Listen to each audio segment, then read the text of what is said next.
con frío, ¿no? Mojados, desvelados. No, ¿tú tienes frío? ¿Nunca tienes frío? ¿Verdad? No, pues siempre están los incendios tú. Pero, ok. Bueno, hermanos, el tema de hoy es algo breve, cortito, pero quería hablarles como una continuación de lo de la semana pasada. En la semana, cuando estaba pensando qué iba a dar hoy, estaba así como con la mente medio en blanco porque he tenido mucho trabajo. Me tenían en la oficina bien estresado, un montón de trabajo. Y de repente en la noche, cuando ya me tomaba mis ratitos para descansar, para pensar, me quedaba dormido. Me sentaba así, ¿qué voy a predicar? Me quedaba bien dormido. Y el otro día, como el miércoles o jueves, no sé qué día fue, estaba viendo las noticias y a raíz de esas noticias pues me despertó el tema que iba a dar hoy. Estaba viendo la noticia de esa famosa la ballena azul, o no sé cómo le llaman, la mochila azul, ¿cómo se llama? La ballena azul, esa cosa, ¿no? de la ballena azul. Y estaba leyendo la noticia y dije, la verdad, en mi mente me quedé, no puede ser que la humanidad hoy esté tan, disculpen la palabra, tan bruta como lo está, en serio.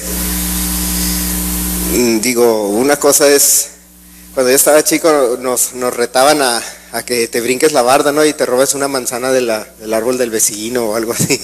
Eran los retos, ¿no? Ahora aviéntate de un edificio a ver qué pasa, ¿no? Pues sabes qué, burrito, te vas a matar. O sea, y me acuerdo cuando hacíamos algo, cuando hacía algo mal, me acuerdo que y todas las mamás nos regañaban. Yo creo que los de mi generación y los de las anteriores a esas se recuerdan que siempre cuando hacías algo le decías, ¿por qué lo hiciste? Te decían. Dice, es que fulano me dijo que no sé qué. Y si fulano te dice que te avientes de un edificio, te vas a aventar. ¿Verdad que así me los regañaban? Pues ahora sí se avientan, fíjense. Y dije yo, no puede ser que estén pero tan burras la juventud, de veras. Ya dije yo, no, es que ya perdí yo esperanza por la humanidad. Y viendo todas las noticias esas, estaba acordando de cómo, por ejemplo, un programa de televisión que anda muy famoso, de televisión, Netflix o no sé qué, 13 razones de ser, o no, ¿cómo se llama? 13 razones de no sé qué. Y estaba viendo yo el pensamiento pues de la juventud de hoy en día y digo, ya todos son depresivos, ya todos están así, ya se creen adultos, ya son emo, ya no sé ni qué son. En mi tiempo, me acuerdo que, digo, yo no estoy tan viejo, pero no crean que cuando digo en mis tiempos, yo me refiero a hace 20 años, ¿no? Entonces, o sea, no estoy tan viejo. Gracias. Nuestra, ya les he mencionado, nuestra forma de pensar era, pues ya queríamos traer carro, ¿verdad? Queríamos, me acuerdo que desde chiquitos todo el mundo de mi generación, todos querían trabajar. Y fíjense, es diferente ahorita, todos querían trabajar en ese entonces, casi todos mis amigos, casi todos trabajaban en el Swap Meet los sábados y los domingos ahí en San Diego, no sé si les tocó, desde que se cruzaban el sábado y el domingo y trabajaban en el Swap Meet ahí en el Spring Valley era uno y el otro era ahí en el centro donde estaba el Sports Arena, el Kobe's, y luego también el que estaba en el estadio, ¿no? Y me estaba acordando yo de la forma de pensar diferente que era en aquel entonces, porque en aquel entonces todos mis amigos querían trabajar. Ahora todos los que tienen esa edad, que teníamos 14 años, 15, nadie quiere hacer nada. Y le dice, ay, qué flojera. El otro día fui con mi esposa a ver la de Guardianes de la Galaxia, no sé si ya la vieron. No sé, ¿ya la vieron? Sí, y los que conocen la historia se acuerdan que uno de los personajes que es una ramita, el Groot, que es una ramita, ¿no? Y al final de la película, los que no la vieron se la voy a spoilear, pero al final de la película ya es adolescente y está como con un iPad así, y le está regañando el otro, y él, no, todo lo que dices, eres bien aburrido, y que no sé qué. Típico adolescente, ¿no? Porque ya era adolescente, la ramita ya se había convertido. Y me acordé, o sea, en mi época no éramos tan, bueno, sí éramos medio rebeldones los adolescentes, pero de verdad teníamos otra forma de pensar. Y me puse a investigar, yo dije, bueno, ¿qué será que está pasando con pues no voy a decir nada más los adolescentes, porque no es culpa de los adolescentes, es culpa de los adultos también. ¿Y qué estaba pasando con la humanidad? Porque los adolescentes son como son porque los papás los dejan. No porque, no viven solos ni se mantienen solos. De por sí no se quieren trabajar, imagínate, hermano, se van a mantener solos. En mis tiempos nosotros casi nos manteníamos solos, ¿no? Trabajábamos el fin de semana, como les decía, y era ¿para qué? Para irnos de compras y para hacer cosa y media. Ahora no, ahora todos quieren el dinero en la manita. Y entonces me quedé pensando, y bueno, me puse a investigar qué es lo que está pasando. Y una de las cosas que sucede, o bueno, lo que yo atribuyo después de estudiar y todo eso, me caí en la conclusión de que lo que está sucediendo hoy en día con no nada más la juventud sino también los adultos, es de que la iglesia ya no está siendo una influencia en el mundo que nos rodea. Ya no está haciendo su labor, como dice el Señor Jesús. Y nosotros nos vamos a la palabra, nos vamos a Mateo 5, del 13 al 16. Mateo 5, del 13 al 16 dice: vosotros sois la sal de la tierra, pero si la sal se desvaneciere, ¿con qué será salada? No sirve más para nada, sino para ser echada fuera y hollada por los hombres. Vosotros sois la luz del mundo. Una ciudad asentada sobre un monte no se puede esconder, ni se enciende una luz y se pone debajo de un almud, sino sobre el candelero, y alumbra a todos los que están en casa. Así alumbre vuestra luz delante de los hombres, para que vean vuestras buenas obras y glorifiquen a vuestro Padre que está en los cielos. Uno de los mandamientos del Señor Jesús era ese, de que seamos luz del mundo o sal de la tierra. ¿Alguna vez han comido algo que no tenga sal? Yo siempre le doy carrilla a mi papá, porque mi papá siempre, vamos a comer le falta sal. Ay, papá, todo lo quieres bien salado. Me dice, no, es que le falta sal. Y agarra y le echa sal. Mi papá siempre que vamos a un restaurante, si lo invitan a comer, el día que lo invitan a comer, se va a dar cuenta que lo primero que agarra después de que le sirven es el salero. Y pum, le echa sal, la carne, lo que le den la sopa, le echa sal mi papá. Y siempre, ya estamos esperando, papá, y le damos carrilla porque siempre le echa sal. Pero es que la comida no sabe si no le echan sal. Preparen algo de comer, especialmente las mamás que hacen de comer en casa. Ya estoy como Peña Nieto, no soy la señora de la casa, pero bueno. Pero como las mamás son las que cocinan, las mujeres generalmente, ¿verdad? Los hombres uno que otro que lo hace por hobby, uno que otro. Y luego me dicen, no digas nada porque nos metes en problemas a los hombres, nos van a poner a cocinar.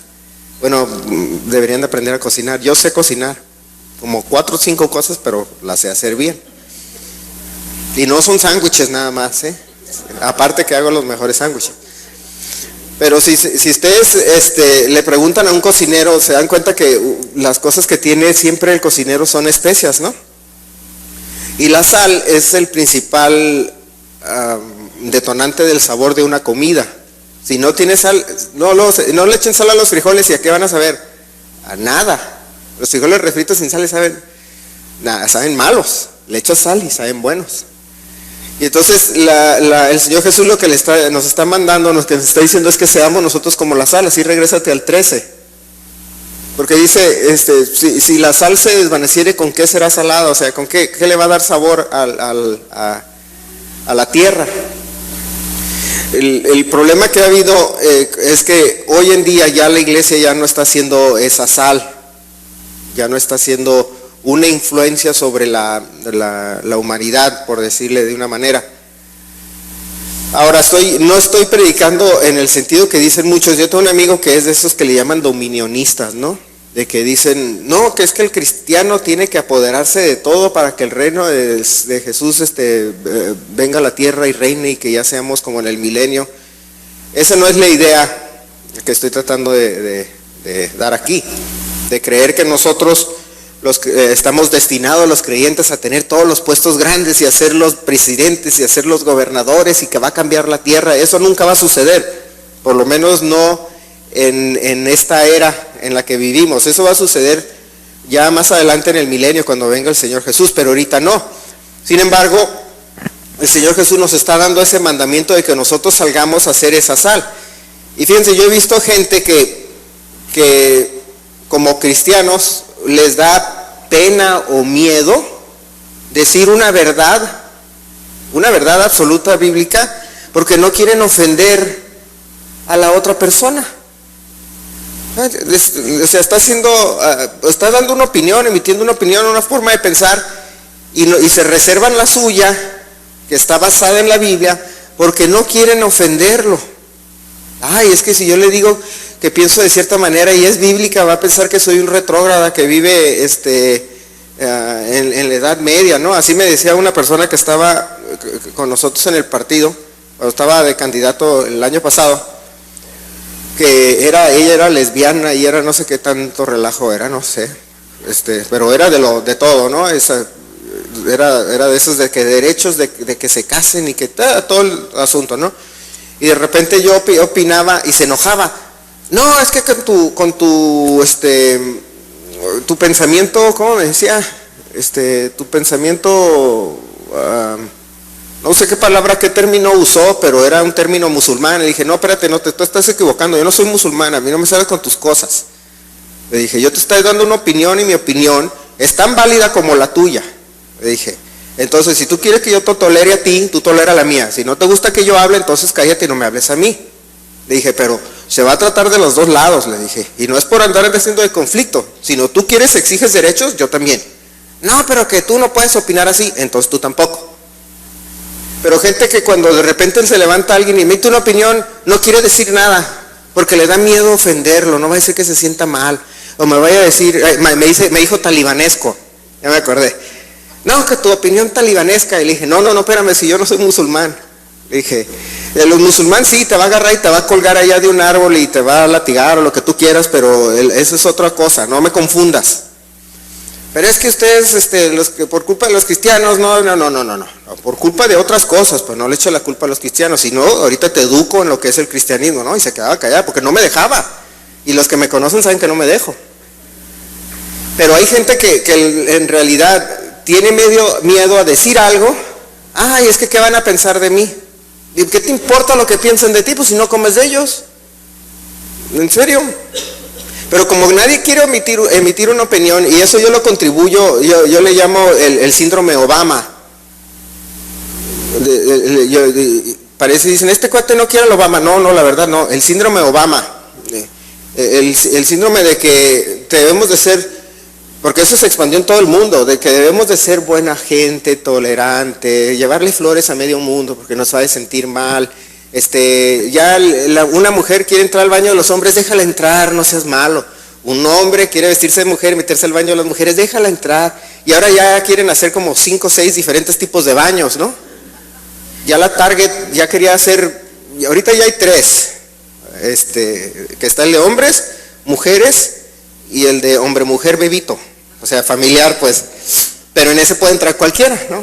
Porque antes eran 2, cuando yo estaba chico eran baños de hombres y el de mujeres, ahora es el de hombres, mujeres y familiar. Y que entra toda la familia a hacer del baño al mismo tiempo, que la verdad que no. Sabes que entré tú primero, luego entro yo. Y luego la Target ahora quería hacer uno incluyente y todo por la influencia del expresidente Obama, que dice, no, es que ¿cómo los vas a hacer sentir mal al trans, no sé qué tanto, porque hay trans de todo, ¿no? Yo digo, yo soy trans rico, nací rico en el cuerpo de un pobre, les dije. Así es que dame dinero. Ah, pues no se vale, ¿verdad? Así no les gusta. Pero cuando dicen que es hombre que es mujer que nació en el cuerpo de hombre y se quiere meter al baño de las mujeres para hacer no sé qué locuras, si opina el cristiano, luego salía los liberales y los demócratas en Estados Unidos a tirarle. Entonces empezaron a quedarse callados. Curiosamente llegó una persona que fue candidato a presidente, que ese no se queda callado y lo odiaban porque decía las cosas como eran, o lo odian porque dice las cosas como eran. Independientemente que estés a favor o en contra de sus políticas, esa voz ahora que es muy sincera y abierta y directa, ya es castigada, porque no, ¿cómo se atreve a decir ciertas cosas? Es que así se hablaba hace 20 años, lo que pasa es que te desacostumbraste a escuchar a la gente decir la verdad y las cosas como son. Te acostumbraste a decir, no voy a decir nada porque se va a ofender. Entonces cuando dicen, se va a ofender, ¿qué dicen los psicólogos? Ay, no regañes a los niños, déjalos ser y que crezcan y que se desarrollen a su manera y no sé qué. Pues sí, yo agarro, a mí como me hicieron para que se me quitaran los burros sin tarazos y chanclazos, y me ponían a lavar los trastes y que ponte a cortar el zacate y nos ponían a lavar, teníamos alberca y te pones a limpiar la alberca y odiábamos que nos pusieran a hacer eso. ¿Quieren nadar? Porque mis papás no nadaban en la alberca, teníamos alberca. ¿Quieren nadar? Sí, papá, llena la alberca, ok, ustedes la van a limpiar. Ay, no, pues ustedes son los que nadan, ustedes la limpian. Pero hoy en día no, hoy en día, ay sí, mijito, no te vayas a cansar, pobrecito, le voy a contratar al especialista que venga a limpiar la alberca, al fulano que venga y te limpie tu cuarto, al fulano que haga esto y que lo otro, porque ya les da miedo a los padres decir la verdad, porque hasta los demandan, en Estados Unidos los demandan los hijos a los papás, porque los regañan. Y fíjense, cuando en tiempos anteriores, y esto es profético porque inclusive la Biblia habla mucho de cómo se va a ver una apostasía. La apostasía, la palabra apostasía significa dejar atrás o voltear o dar la espalda a algo. Y la apostasía en los últimos tiempos, unos nada más la interpretan como si, ay, va a dejar de ir a la iglesia o va a dejar de ser cristiano. No, es algo general. La apostasía no es teológica. La palabra apostasía habla en su definición es dejar todo atrás, o sea, darle espalda, rechazar, etc. Y también en el sentido moral que lo está haciendo el ser humano. Pero fíjense, muchos años atrás, desde el advenimiento del Señor Jesús, hasta hace unos 20, 30, 50 años quizá, la sal de la tierra, que era esa influencia cristiana sobre nuestro planeta, cambió de muchas maneras la forma de vivir. Fíjense, el concepto de derechos humanos, que existe hoy en día es gracias a la Biblia. Y muchos dicen, yo he tenido discusiones, tenía una oficina con unos amigos que eran abogados, y decía, cuando estaba así les conté una vez de que estaban ellos hablando sobre los derechos humanos y por qué el matrimonio, o como le quieren llamar ellos, matrimonio de entre personas del mismo sexo es un derecho humano.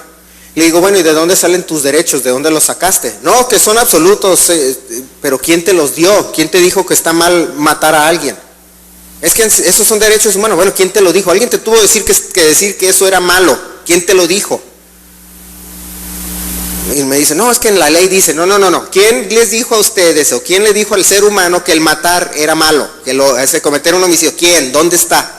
¿Quién te lo dijo? Uno de un día agarró y se dijo, ay, mataron a mi mamá, ¿lo voy a convertir en algo malo? O sea, ¿quién les dijo? ¿Quién creó esa ley? Nunca me pudo contestar. Digo, porque de tu manera de pensar atea o que la quieres hacer excluir a Dios, porque dices que vivimos en un estado laico, se destruye completamente porque todo tu concepto de derechos humanos viene de la Biblia. Todo lo que tú quieres decir que es un derecho nada más por ser existente viene de la Biblia porque no tienes ninguna otra base. ¿De dónde tienes la base? No me pudo contestar. Dije, por eso no me puedes contestar, porque tú quieres excluir la Biblia de ese derecho, pero no hay manera de hacerlo. Entonces el concepto de los derechos humanos es algo que viene en la Biblia. Y fíjense lo que entre esos derechos humanos, por eso la vez pasada les hablaba sobre los 613 mandamientos. Y vienen todos los estatutos sobre derechos humanos vienen ahí. Una de las cosas que creó, fíjense, el cristianismo en la historia de la humanidad, son los derechos de la mujer. Hoy en día pelean muchos por los derechos de la mujer, ¿no? Desde el feminismo de los 50, 60 y las hippies, y que ya decían que, inclusive antes de eso, cuando no tenían derecho a votar, etcétera, ¿verdad? En México no tenían las mujeres derecho a votar en un tiempo en su historia, en Estados Unidos. Pero el concepto de los derechos de la mujer son bíblicos, a pesar de lo que crean unos, pero esos fueron establecidos por la Biblia. Una de las cosas que cambió también, fíjense, en los derechos humanos de la mujer, en ciertas culturas donde no ha habido influencia cristiana, a la mujer cómo la tratan. Váyanse al Medio Oriente, váyanse a la India, váyanse a Asia, a ciertas partes en África también. ¿Cómo tratan a la mujer? A mí me tocó verla. Cuando mi esposo y yo nos fuimos de luna de miel a Europa, yo por primera vez, estábamos hablando en el 2002. Antes del 2002 no era muy común saber lo que era un musulmán. Eso salió a partir de los atentados de las torres, ¿se acuerdan? Cuando la gente empezó a conocer el Islam y que los terroristas y que se tapaban las burkas, eso, ¿verdad? Eso empezó a hacerse muy conocido a partir de ese momento. Entonces nosotros nos fuimos de luna de miel menos de un año después de que sucedió el atentado. Y cuando andaba allá, me daba cuenta, ahí veía la realidad de cómo era el Islam y cómo trataban los musulmanes a las mujeres. O por lo menos en ese tipo de Islam, no sé cómo las americanizados serán otra cosa. Pero cuando yo lo conocí, veía el hombre caminaba enfrente y la mujer atrás, parecían patitos. ¿No han visto los patitos desfilar? Así parecían como patitos. Y la mujer toda tapada. Y dije, no sé si la tratan, no sé si es un trofeo, o es su sirviente, o es nada más, ahí tienen un vehículo para tener hijos, no sé para cómo la tratan, ¿verdad? Le voy a tener que preguntar un día. Y me di cuenta de la realidad de cómo en otras culturas las mujeres no tenían derecho, la calladita, y si no puedes hablar, si no te hago una pregunta, ¿no? ¿Y se acuerdan de la reina Esther? ¿Verdad? Que no podía acercarse al rey si no era llamada, porque así era la cultura. Pero ella rompe con ese protocolo y dice, no, pues yo me voy a acercar al rey, porque yo exijo mi derecho también a vos, ¿no? Y por la influencia y misericordia de Dios, ella pudo acercarse al rey, pero no tenía ese derecho. Ese derecho es un concepto bíblico cristiano, o judeo-cristiano, como le quieran llamar. Antes de esos momentos no existía. Sin embargo, gracias a esa influencia del creyente que luchó por esos derechos, la mujer tiene hoy derechos, por lo menos en el occidente, de votar, de manejar. En Arabia Saudí la mujer no puede manejar ni tener licencia de manejar. Investiguen, verán, no tienen derechos en muchas partes, pero eso se los ha dado. Van a decir, bueno, es que los gringos han promovido eso, sí, porque las bases de lo que es por lo menos la Constitución americana es la Biblia. Los niños, el otro día veía un pequeñito video en YouTube sobre cómo creo que es en la India, no me acuerdo, que una de esas culturas consideran una maldición que si el primer hijo o primer hijo, pero primera cría que tengan en la familia es mujer, es considerada una maldición. Entonces la ley le permite al papá que mate a la niña, a la bebita. No sé si sabían eso, porque lo consideran una maldición, porque para la bendición es de que tu primero sea varón. Entonces si no es varón, dice no, es mujer, no, pues entonces puedes matarlo, y puedes matar a la esposa por haberte dado mujer, y así funciona. A ver, hagan cómo estuviera eso en México si la primera, yo no tuviera hijos, entonces no estuviera ni casado, no tuviera hijos, porque la primera fue mujer. Pero la Biblia es donde te dice, ¿sabes qué? No. Una de las cosas, fíjense, uno de los principios muy grandes de la ley de Moisés o de la Torá era precisamente en contra del sacrificio de niños. Fue una de las cosas a las cuales estaba muy opuesto Dios, y viene en la ley, y era de las cosas que le decía el Señor al pueblo de Israel, que se distinguiera, no vas a andar sacrificando a tus hijos, eso está mal, porque los egipcios lo hacían. Entonces obtenían esos hábitos culturales, y la Biblia luego les corta, le dice, no, espérate, ahí vas a pararle, aquí nadie se sacrifica. Lo hacían los aztecas. ¿O quiénes eran los aztecas? ¿Quiénes más? Los mayas. No, los mayas creo que eran más pacíficos, ¿no? Pero creo que eran los aztecas, ¿no? Los que sacrificaban a sus hijos y los aventaban de las pirámides. Y si han visto cuando estudié arquitectura mexicana, o algún día que lleguen a ir a las pirámides tienen, pues ya saben que están hechas en forma triangular, pero tienen en los escalones, en las esquinas, por ejemplo, tienen como gárgolas, que ya no me acuerdo cómo se llaman, eso fue hace más de 20 años. Tienen las figuras, ¿no?, en las esquinas, pero tienen hacia arriba apuntando con picos. Tienen picos. En el momento, cuando había momentos de guerra, se subían en las pirámides y era su punto de defensa.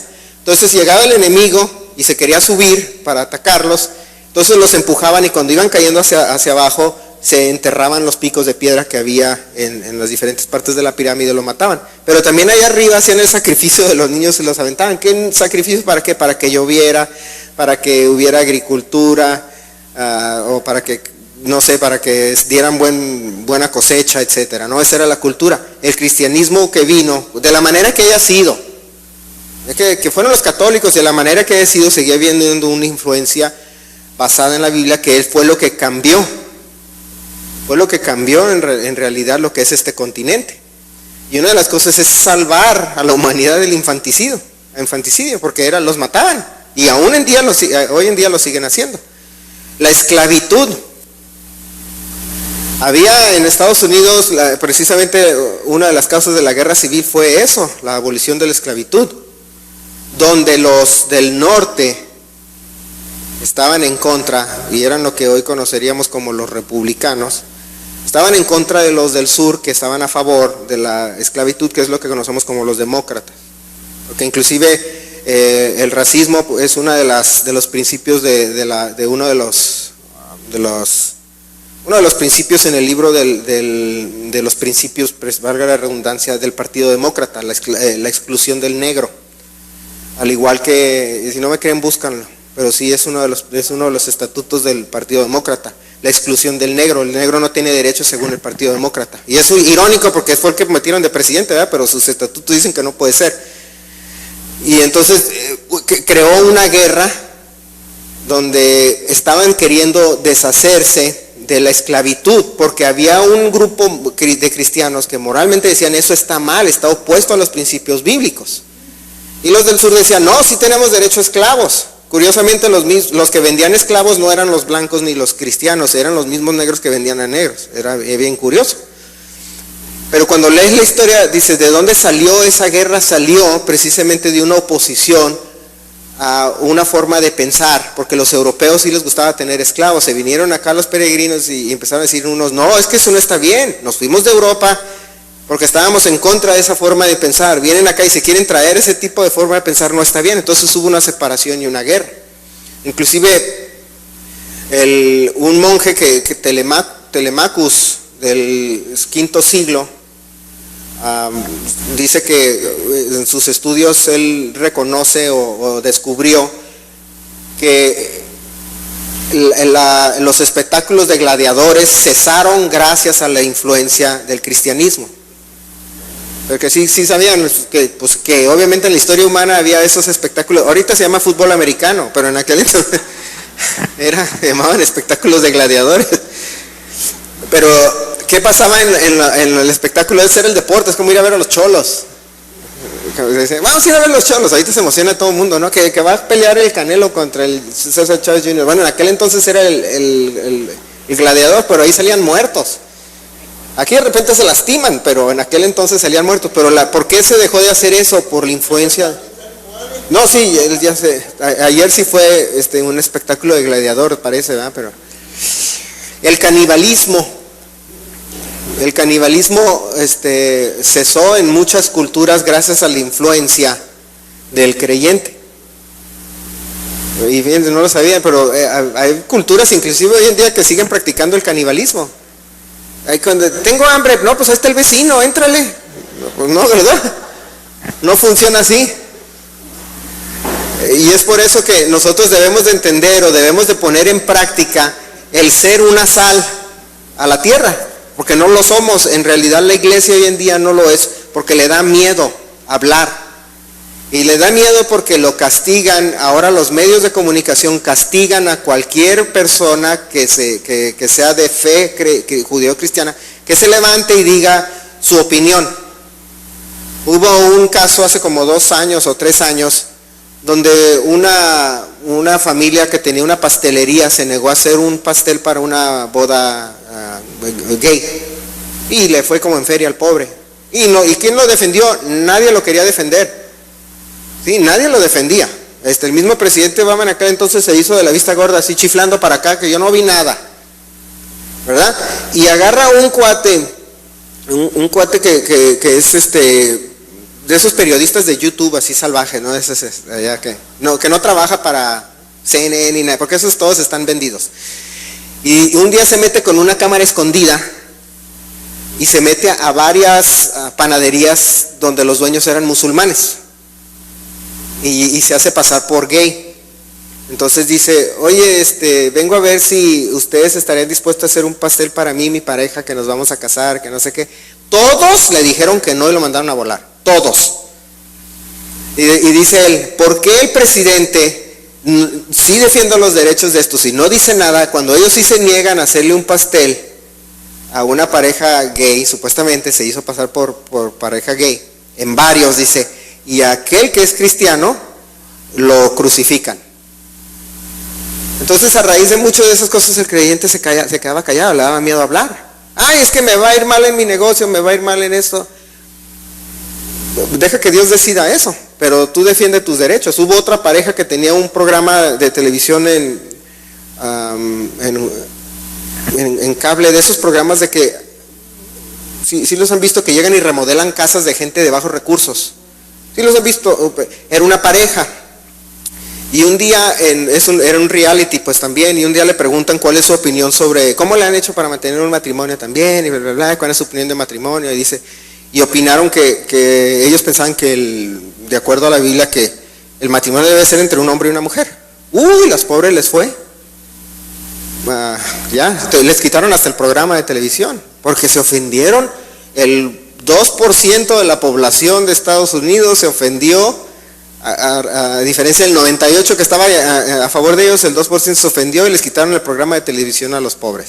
Había otro que se llamaba Duck Dynasty, de unos barbones, no sé si lo habían visto, también eran de unos barbones que hacían, le llamaban de la dinastía de los patos, porque ellos inventaron el silbato de pato, que lo usan para cazar. Entonces eran multimillonarios, pero eran unos que andaban con unas barbototas largas blancas, son cristianos también, y ellos también les fue, pero como en feria, por su opinión. Pero dicen, pero es que yo no voy a sacrificar o a poner en riesgo o a darle la espalda a mi fe, nada más porque el de allá se va a sentir mal o se va a ofender. Pues yo también me ofendo sobre la opinión de él. Fíjense que una de las cosas bien interesantes que ha dejado la fe es la buena educación. El principio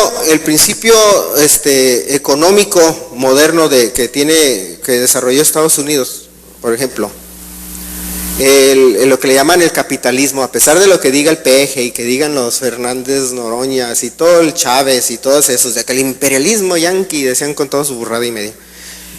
El principio del capitalismo es un principio bíblico, es un principio que le llamaban la libre empresa, donde dice que si tú haces un trabajo y tú tienes derecho a ser remunerado, y tú tienes derecho a ganar más si haces un mejor trabajo, donde el socialismo, que es una forma de pensar atea, fuera que saca a Dios de la jugada, dice que no, que todos tienen derecho a lo mismo, y ya se ha comprobado históricamente que no funciona, porque no estimula nunca la creatividad, no estimula la responsabilidad.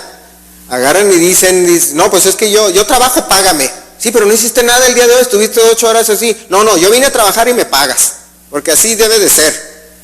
Sí, pero no hiciste nada, te voy a despedir. No, la ley federal de trabajo dice que tú no me puedes despedir, pero no hiciste nada. Sí, pero no me puedes despedir. Ese es el pensamiento socialista.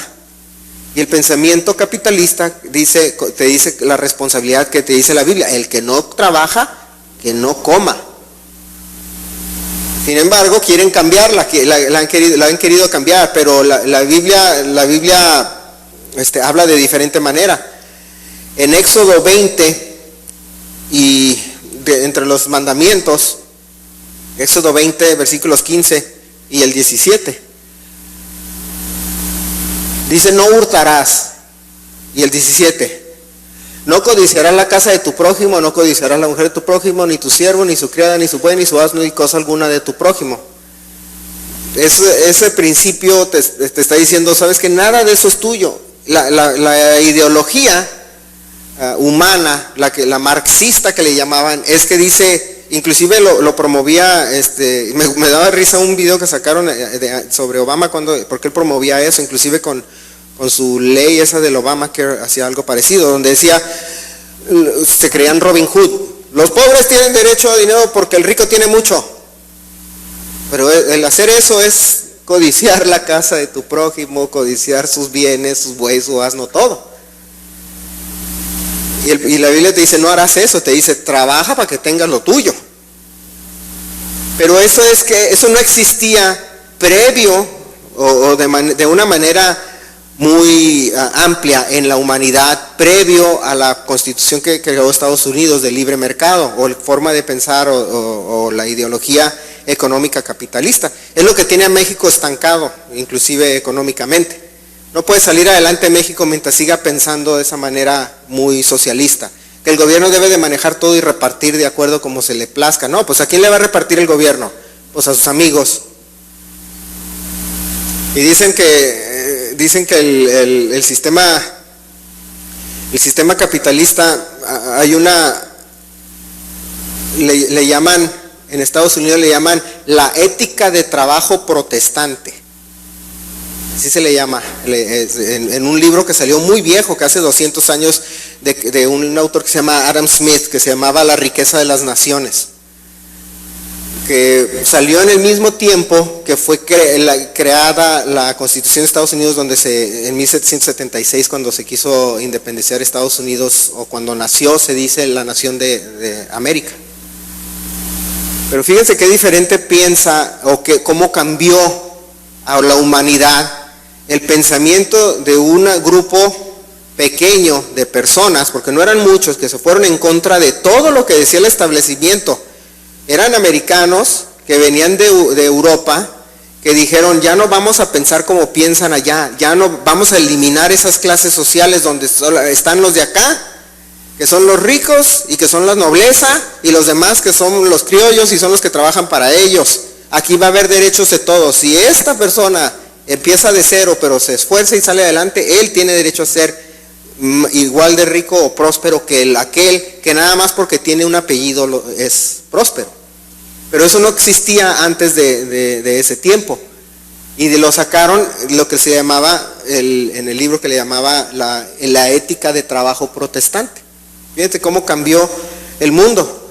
Y parte de ese pensamiento es lo que tenemos hoy en día en México. Tenemos por lo menos un pedacito de eso. Por eso México es entre las 8 naciones o 9 naciones más ricas del planeta. Pero se van a otras partes del mundo donde no existe esa forma de pensar y están los que mandan y los esclavos. Así dicen que inclusive en el África así los traen a la pobre gente que los tienen minando por diamantes, ¿no? Están los ricos que venden el diamante y el pobre que lo está minando y que se muere a veces, termina enterrado, termina enfermo, etcétera, nada más por estar sacando un diamante, que le llaman el diamante de sangre, le llaman diamantes de sangre. Pero ese pensamiento no existe acá. ¿Y quién lo cambió o quién lo produjo? La misma palabra. Y el creyente, porque tenemos el problema de que a veces el creyente piensa que lo único que tiene que hacer es decir que cree en Jesús y automáticamente va a cambiar la tierra y la humanidad. Pero no funciona de esa manera. El Señor Jesús nos dijo, seamos sal de la tierra, dice, y no pones un candelabro, no lo pones abajo de la mesa, lo pones arriba para que alumbre. Y tienes que poner en hechos tu trabajo. Fíjense, el arte, la música y la literatura cambió, lo que le llamaban el periodo del Renacimiento. Me acuerdo que lo vimos en la historia del Renacimiento. Todo cambió a base de la Biblia. La música, por ejemplo, había autores como Mozart, Johann Sebastian Bach y otros que crearon la música clásica, lo que conocemos hoy como la música clásica. Y Johann Sebastian Bach siempre firmaba sus sus composiciones al final decía para la gloria de Dios. Y cambió, entre ellos cambiaron el concepto de la música. Hace 50, 60 años, la música que conocemos ahorita, el que le dio el levantón a lo que llamamos el rock and roll fue Elvis Presley. Y Elvis Presley, ¿de dónde sacó lo que cantaba y tocaba? Lo sacó de lo que eran los negros, los espirituales negros, que han visto como en las películas, van a una iglesia bautista de negros allá del sur de Estados Unidos y están las negritas bailando y se alocan y se ponen bien gozosas. ¿Sí las han visto?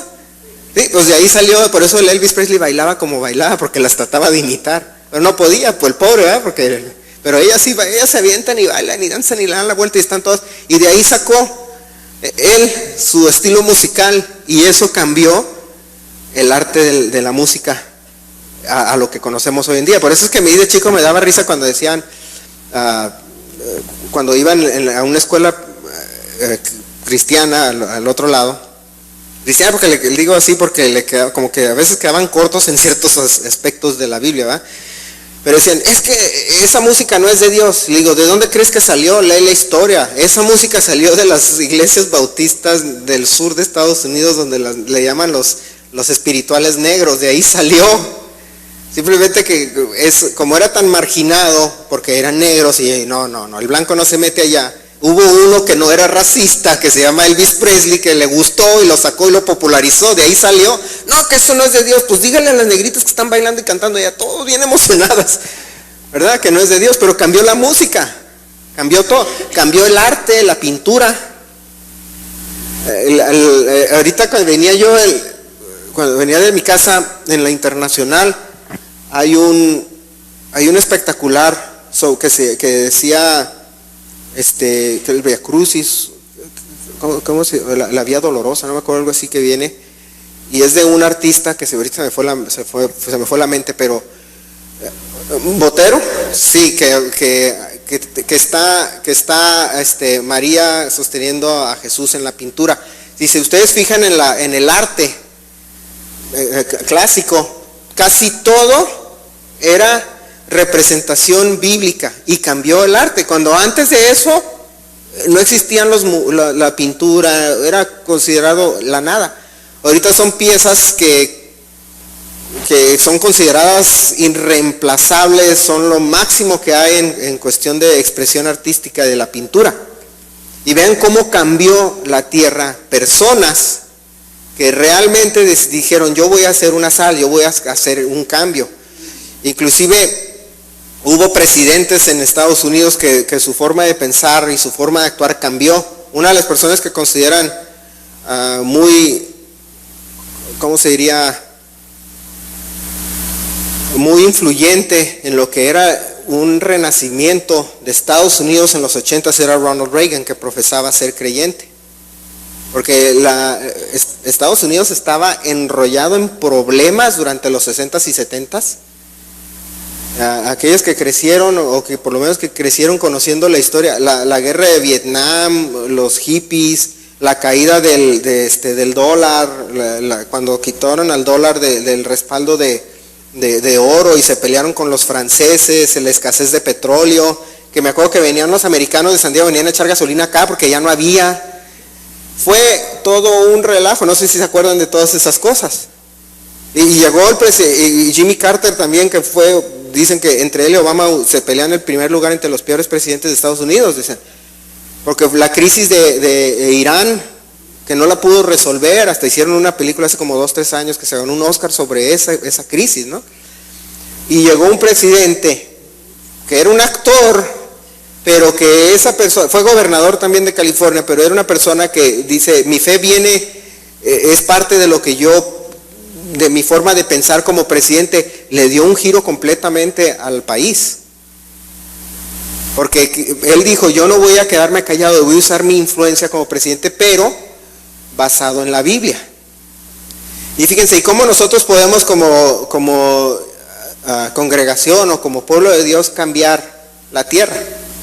Una de las cosas es y es algo que se ha perdido en las iglesias, es que nosotros debemos de dar guía, o ser una guía y enseñanza y motivación, o como le quieran poner, a que la congregación esté orando continuamente por la tierra, por lo que sucede en nuestro alrededor, por nuestra ciudad, por nuestros gobernantes. Dicen que cuando hay inseguridad en una ciudad, así lo dicen unos pastores, dicen, cuando hay mucha inseguridad en una ciudad es porque la iglesia no está orando. Fíjense y hagan memoria, ¿se acuerdan hace como 2-3 años que orábamos mucho aquí en la iglesia por la seguridad, por tranquilidad, etcétera, y cómo disminuyeron los crímenes de alto impacto? ¿Sí se acuerdan? Y no fue la Isaola. No fue la Isaola, no, créeme, no fue la Isaola. Y pero sí se acuerdan, ¿verdad? Que orábamos los viernes, se oraban los domingos. ¿Y qué sucedió? Empezó a disminuir el crimen en la ciudad, empezó a calmarse. Porque es una de las cosas bien interesantes. Estaba viendo yo hace mucho un estudioso, un profesor de no sé qué universidad, porque todo el mundo que de Harvard, no sé si era de Harvard, pero de una universidad importante de Estados Unidos, y decía que las naciones más inseguras en el mundo son las naciones ateas, o sea, en el sentido, las naciones o las que practican algún tipo de brujería, etcétera, como Haití, algunos países del África, son los más inseguros, los más pobres, los más enfermos, etcétera. Y curiosamente dice, y los países más corruptos son los católicos. Me acuerdo que lo entrevistó no sé, López Dóriga, uno de esos, lo había visto en la tele. Nada más el pobre no sabía ni de dónde meterse. Me acuerdo que lo vi, me estaba yo riendo. Hace mucho, porque todavía me acuerdo que ni estaba ni casado, estaba en casa de mis papás, vivía con mis papás todavía. Y me acuerdo, y le veía la cara, no me acuerdo quién era, López Dóriga, o antes de él, quién era el que estaba no, porque Sabludowski no era católico, Sabludowski es judío. Era uno que era católico, pero no era Sabludowski. Y me acuerdo cuando dijo eso, se quedó. O Fernando del Monte, que los domingos iba al DF, no sé si se acuerdan, creo que los domingos transmitía en Televisa del DF, y entre semana estaba aquí en Tijuana, creo que era él. Y me acuerdo que se quedó así, con los ojos cuadrados. ¿Cómo que los más? Sí, dicen mis estudios, demuestran que revelan que y los países más seguros, más tranquilos, dices, donde predomina el protestantismo. Y si nosotros hacemos un análisis de por qué sucede eso, es porque en los países que son donde domina el protestantismo, la iglesia ora. Y la iglesia tiene una influencia sobre las ocurrencias o los sucesos, sociales. Algo que se perdió en Estados Unidos de 10 años para acá. Ya la iglesia ya no ora, ya la iglesia no se involucra en aspectos sociales. Ya si alguien, algún grupo religioso dice que está en contra del aborto, lo llaman intolerante y los llaman terroristas y los llaman, porque eso promovió el presidente que tenían y el Congreso que tenían. Se perdió, por eso estamos como estamos hoy en día.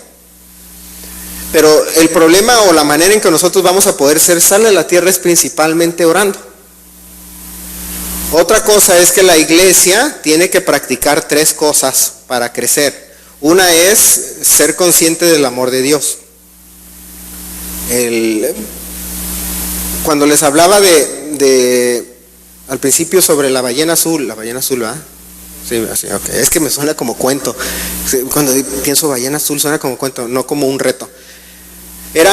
Una de las cosas es que cuando analizaban o estudian a las adolescentes que hacen todo ese tipo de tontadas, es porque son carentes o carecen de una relación con sus papás y especialmente también con Dios. Yo he sabido de muchos muchachos adolescentes que terminan, que son prácticamente delincuentes, porque el papá nunca está en casa, o que el papá trabaja mucho y nunca está, y que le deja toda la carga a la mamá, y la mamá dice, oye, yo no puedo sola, y es una familia disfuncional. ¿Y qué pasa con todos esos? Hacen ese tipo de cosas, porque tienen una carencia, especialmente de entender de que existe el amor de Dios a ellos. Entonces, cuando tiene una persona esa parte llena, no necesita, o sea, te vienen con una cosa, aviéntate del 3er piso, se hace hasta ilógico, ¿no? Se te hace la cosa más absurda del mundo. La otra es que necesita la iglesia es intencionalmente practicar la fe, o de manera decisiva practicar la fe. Y fíjense que por eso la Biblia dice que la fe sin obras es muerta, pero no lo hace la iglesia, porque por temor, por vergüenza, por lo que ustedes quieran, les da miedo decir algo. Entonces nunca hay una influencia ante la sociedad por parte del cristiano, porque el cristiano le da miedo practicar su fe en público. Le da miedo orar en un restaurante, dar gracias por los alimentos, le da miedo emitir una opinión que vaya a ser probablemente contraria a la opinión de la mayoría de la gente. Ay, es que me van a ver feo. ¿Y a ti qué te importa que te vayan a ver feo? Es que me da pena y que es que mis amigos lo son todo. Pues entonces estás bien perdido, mano, porque si tus amigos lo son todos, ¿te da miedo ofenderlos? Si es realmente tu amigo, va a escuchar tu opinión y va a ser igual de válida la tuya que la de él y van a seguir siendo amigos. La diferencia es que tú vas a tener una influencia sobre tu amigo. Y la otra es también entender o aprender a negarnos a nosotros mismos. Decía el Señor Jesús en Mateo 16:24. Dice, entonces Jesús dijo a sus discípulos, si alguno quiere venir en pos de mí, niéguese a sí mismo y tome su cruz y sígame. Y eso es parte de lo que me refiero yo está relacionado con practicar su fe. El negarse a sí mismo es precisamente eso, es decir, yo voy a expresar lo que pienso, o mi fe o mis convicciones, porque no se trata de que si me quieran o no a mí. El Señor Jesús dice, niégate a ti mismo. Es irrelevante tu opinión. Y fíjense que yo me he dado cuenta que entre más expresa uno su opinión de esa manera, más es respetado. A diferencia de lo que pensamos al principio, es que si digo no me van a querer. No, al contrario, te respetan más. Te respetan más de esa manera porque eres sincero y abierto. Porque nosotros creemos, o a veces en la iglesia, o en las iglesias han pretendido decirle al cristiano de una manera errónea, y se lo sacan de la Biblia o lo tuercen de la Biblia de manera incorrecta, de decir, es que no debemos de ser del mundo. Pero no entienden de qué piensan que van a vivir en un cascarón y nunca van a salir tienes que ir a trabajar, y te apuesto que en tu trabajo, aquí en México por lo menos vas al trabajo, el 90% van a ser católicos, ¿o no? Pues yo me imagino que sí, ¿no? En el mío el 100% es cristiano. Y pues soy yo solo. Pero dice Enrique, me haces todo, ya los convertí. Pero pensamos que nosotros debemos de decir o pensar que no, es que vamos a andar así. No voltees a ver, no veas, no digas, no hables, no oigas, y están todos traumados, ¿no? Hasta hacen películas sobre ese tema y da hasta risa, ¿no? De repente les abren los ojos y se emocionan mira, existe el mundo, y se emocionan, ¿no? Pero es que el problema es que han querido, por lo menos muchas familias o padres creyentes quieren sobreproteger del mundo, y nunca lo vas a poder hacer, porque imagínate que te mueres, ¿qué va a pasar con el chamaco? No se va a saber defender en el mundo en el que vive, lo van a hacer pedazos. Pero no, el Señor Jesús nunca nos dijo que nosotros no fuéramos parte del mundo. Inclusive si nos vamos a Juan 17:15, el Señor Jesús dice una oración, dice, no ruego que los quites del mundo, sino que los guardes del mal. En ningún momento está diciéndole el Señor Jesús, o nos está diciendo al creyente, que nosotros debemos de salirnos del mundo donde estar como ratas de iglesia. No salgan de la iglesia porque luego se les va el pecado. Y así, por ejemplo, así funcionan algunas sectas, ¿no? Los testigos de Jehová, los mormones, el Islam, inclusive en los judíos hay muchos de esos que están tan integrados. Por eso es que entre la etnia de judío hay muchas enfermedades genéticas, porque no se casan se casan entre el mismo grupito, y pues ya no hay diversidad genética y empiezan a desarrollar muchas enfermedades, y es porque dicen, no, es que no salgamos afuera, no salgas y veas el mundo, y el Señor Jesús su intención nunca fue esa. Dice, no lo estoy rogando, le dice al Padre, que los quites del mundo, sino que los apartes del mal. Y debemos de nosotros verlo de esa manera. Si nosotros debemos o queremos cambiar a la sociedad en la que vivimos, al planeta en el que estamos, nosotros debemos de ser una sal para ese lugar donde estamos. Es decir, a donde sea que vayamos, si vamos al cine, ser la sal con el amigo o la amiga que llevamos al cine. Si vamos a comer a algún lado, por ejemplo, ayer fui con una amiga que conozco desde el kinder, que fue su cumpleaños ayer. Y su esposo me estaba preguntando un chorro de cosas de la Biblia. Yo le estuve conteste y ahí nos agarramos platicando, porque de repente salió, porque querían que yo me comiera un plato de pulpo enchilado con no sé qué tanto. Le digo, ¿sabes qué? No como yo eso, no me gusta. Aparte no me gusta, le digo, no como yo eso, no me gusta, no lo como, no, nada. Nunca en mi vida he comido, yo eso. Y ella me preguntó, oye, y me empezó a preguntar, oye, pero que, a ver, explícame esto. Y empezó a preguntar un chorro de cosas. Y dije, bueno, este es el momento que le voy a testificar a mi amigo. Dije, pues qué bueno que salió a partir de una plática, porque yo pedí un bistec, un New York grueso, así bien bueno. Se me hacía el agua en la boca. Y él queriéndome que le pruebe el pulpo. No, es que no ves lo que tengo aquí enfrente. Esto está rico, eso no se ve bueno. Le digo, esto se ve bueno. Y no me dejas comer, porque yo me quiero comer, se me va a enfriar. Y tú quieres que esté comiendo el pulpo ese que está ahí enfrentito. Y le digo, ¿y a ti te gusta? No, pues no me gustaba, pero como que le empecé a agarrar esa bola. Ahí estás, le dije, no, ni tampoco te gusta a ti, y ya me quieres que yo lo coma. Y entonces me empezó a preguntar, oye, que esto, y que la Biblia, y que no sé qué, y que empezamos a agarrar. Y luego, como 13 ahí de la mesa se agarraron preguntando. Luego al rato se les olvidó, creo, a 2, ahí me quedé platicando con él. Porque empezó a hablar de un montón de videos que ve en YouTube y casi hablaba ya de los Anunnaki, los no sé qué tanto, y que el Blue Beam y todas esas cosas, ¿no? Y estaba bien entrado él, y yo estaba platicando, no, sí, acuérdate que en el video fulano que nos agarramos platicando. Y dije yo, pues yo, ¿por qué me voy a quedar callado? Pues es mi amigo, así como él opina, yo opino. Me dice, es que el problema, dice, que yo tengo con lo que piensan. Y dice, yo soy católico, pero no.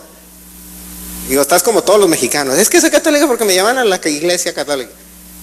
Me dice, es que yo no creo que debamos de ser así, que en la fe, ser tan fanáticos, porque para mí la causa de todos los males de la tierra ha sido la fe.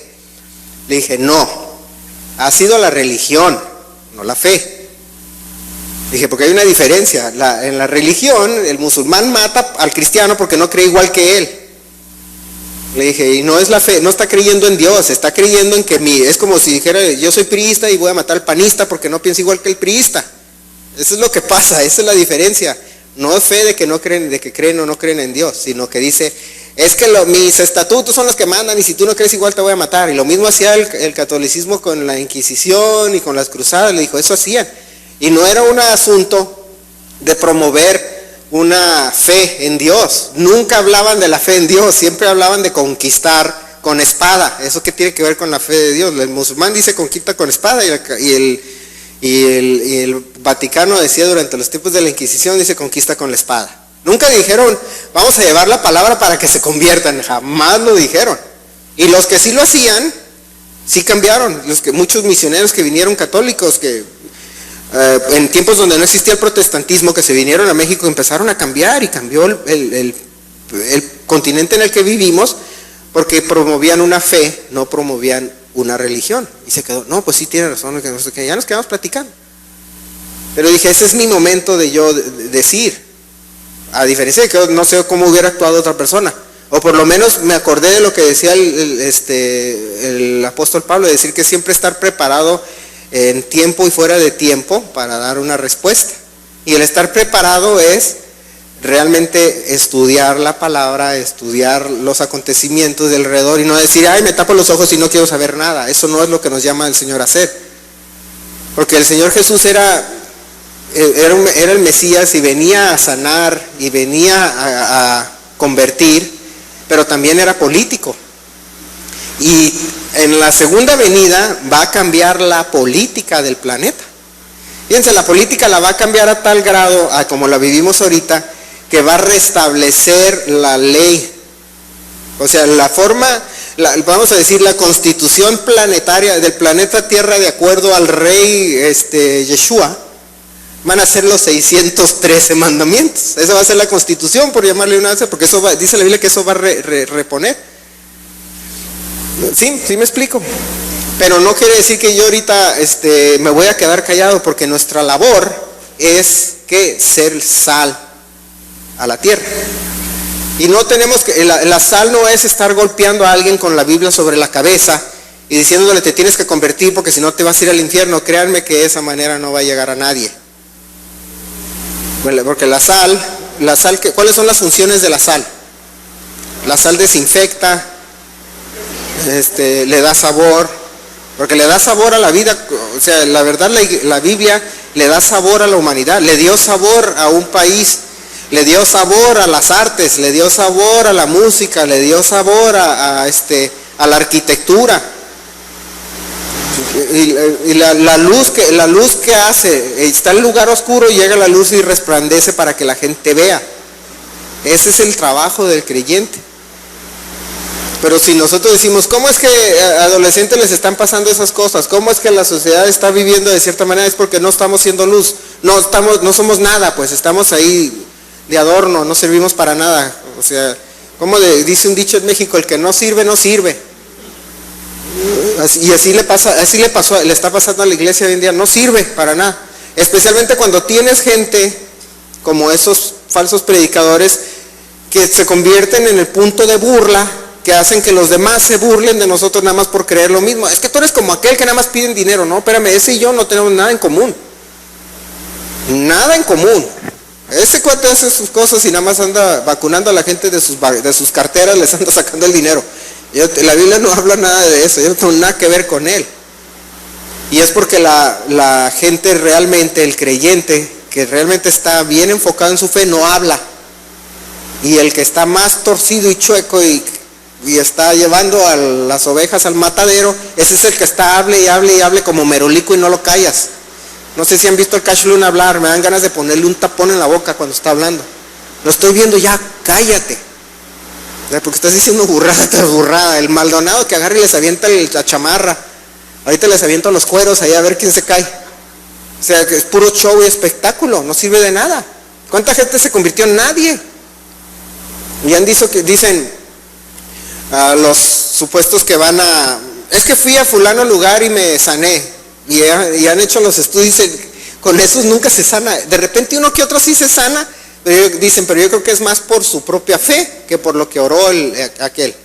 Porque inclusive la gente se va a sanar por la oración de los apóstatas, aunque no lo crean. Porque la Biblia, el Señor Jesús dice así, cuando llega uno le reclama, le dice, pero Señor, que no saqué demonios y predicaba tu palabra y sanaba enfermos, y le dice, Señor, apártate de mí. Quiere decir que a los apóstatas también hacían milagros. Pero el Señor Jesús dice, yo no te conozco. Pero nuestro trabajo es no andar en un púlpito en la televisión pegando de gritos pidiendo dinero, es cambiar el entorno pequeño que tengamos, en el que estamos, para que realmente seamos luz. Probablemente nadie se convierta hoy o mañana, pero quizás en 10 años, quizás en 5, quizás tenga un problema un día, quizás esté enfermo y busque y dice, ¿sabes qué? Estoy bien enfermo y yo sé que tú eres persona de fe, ora por mí. No sabemos. Pero si estamos prendidos como ese candelabro y nunca se apaga la luz, siempre vamos a ser alguien que va a cambiar a la ciudad en la que estamos, a la casa en la que estamos, en nuestro trabajo, etc. Amén. Bueno, hermanos, con eso los voy a dejar. Fíjense, nada más les voy a dar un poquito de trivia.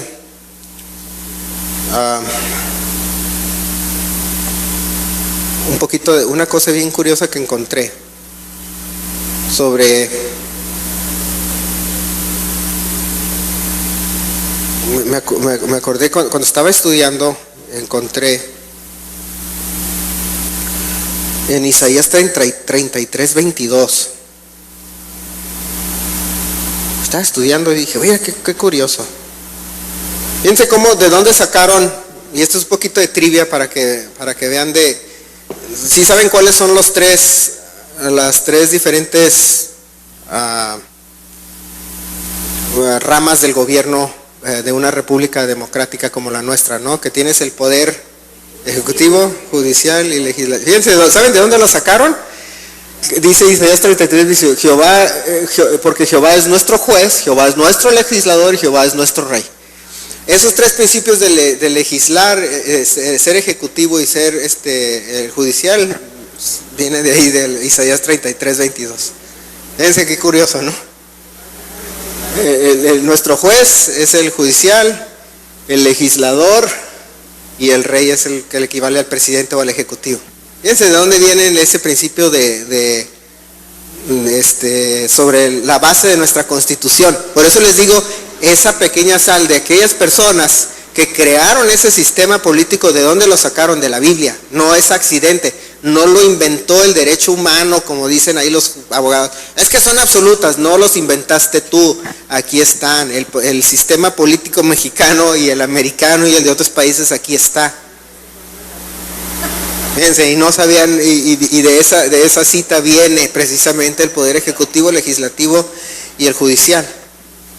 Fíjense que yo cuando lo vi dije, ven, qué interesante. Pero fíjense, alguien tuvo que implementarlo, y la persona que lo implementó, obviamente siendo guiado por Dios, lo implementó, y vean qué es lo que tenemos y de dónde viene. Por eso es que debemos nosotros ser una sal a la tierra, para que las cosas salgan para bien. Ahora el sistema democrático que tenemos, por eso es que decimos nosotros, yo estoy en contra de fulano y yo voy a votar en contra de él, es porque ese derecho nos lo dio Dios. Cuando antes era en imposición de reyes y lo que el rey diga se hace, ahora no, ahora el sistema democrático es algo que nos dio Dios. Eventualmente va a regresar el Señor a ser nuestro rey, legislador y juez. Pero en lo que estamos ahorita, en el tiempo que estamos ahorita no es así, nos dio ahorita ese trabajo a nosotros. Amén. Vamos a ponernos de pie, hermanos, para ser despedidos. Y vamos a hacer una oración.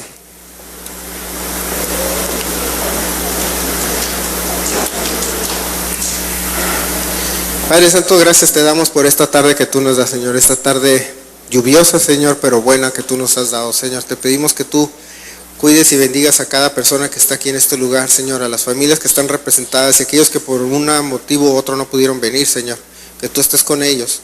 Y te pedimos que nos acompañes en nuestros hogares, Señor, nos lleves con bien y con seguridad, Señor, a pesar del clima y de cualquier riesgo que haya, Señor, en nuestro transporte. Te pedimos que bendigas a cada persona aquí en su semana de trabajo, de estudio, de descanso, Señor, y de habitar en su casa, Señor, y que los mantengas en buena salud, Señor, y en buen estado físico y emocional, Señor, y que nos ayude, Señor, siempre a ser una luz ante la humanidad, Padre Santo.